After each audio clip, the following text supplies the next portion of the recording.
ഇന്നത്തെ വീഡിയോയിൽ ബൾക്കായിട്ടുള്ള PSD എങ്ങനെ നമുക്ക് JPG ആയിട്ട് കൺവേർട്ട് ചെയ്യാമെന്ന് നോക്കാം. ഇതിന് നമ്മൾ ഉപയോഗിക്കുന്നത് ഫോട്ടോഷോപ്പിലെ ആക്ഷനാണ്. ഇതിന് നമ്മൾ വിൻഡോസിൽ ആക്ഷൻ മെനു ഓപ്പൺ ചെയ്തിട്ട് അതിൻ്റെ താഴെയുള്ള ഫോൾഡർ ബട്ടൺ ക്ലിക്ക് ചെയ്യുക. അതിൻ്റെ അകത്തുള്ള നെയിമിൻ്റെ അകത്ത് നമ്മൾ PSD to JPG എന്ന് കൊടുക്കുക.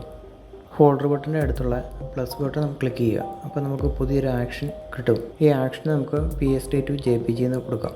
ഇനി നമ്മൾ ചെയ്യുന്ന എല്ലാ വർക്കും സേവ് ചെയ്ത് വെച്ചിട്ട് അത് നമ്മൾ വേറൊരു ഫയലിൽ പ്ലേ കൊടുക്കുമ്പോൾ അതിൻ്റെ അകത്ത് അതേപടി അപ്ലൈ ചെയ്യുന്നതായിരിക്കും. നമുക്കിനി ഇത് സേവ് ആസ് കൊടുത്ത് JPG ആയിട്ട് സേവ് ചെയ്യാം. ഇപ്പോൾ നമ്മൾ ഫയൽ JPG ആയിട്ട് സേവ് ചെയ്തിട്ടുണ്ട്. ഇനി ഈ ഫയൽ നമുക്ക് ക്ലോസ് ചെയ്യണം.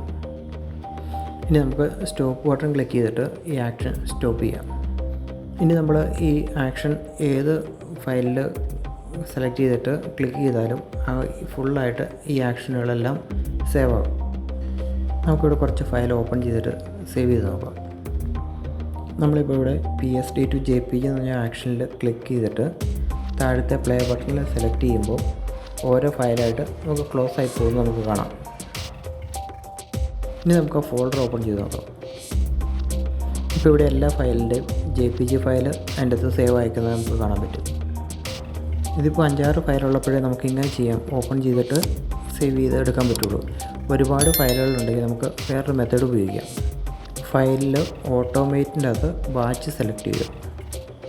ഇവിടെ 2 പേര് കാണിച്ചിട്ടുണ്ട്.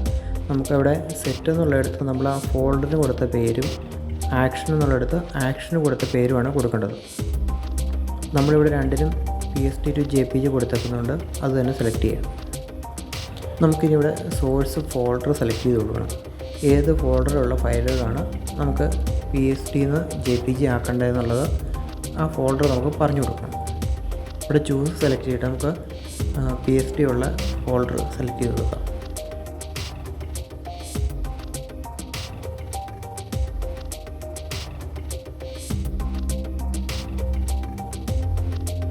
ഇപ്പം നമ്മൾ സെലക്ട് ചെയ്ത് കൊടുത്ത ഫോൾഡറിലുള്ള എല്ലാ PSDയും JPG ആയിട്ട് നമുക്ക് സേവ് ചെയ്ത് കിട്ടിയിട്ടുണ്ട്.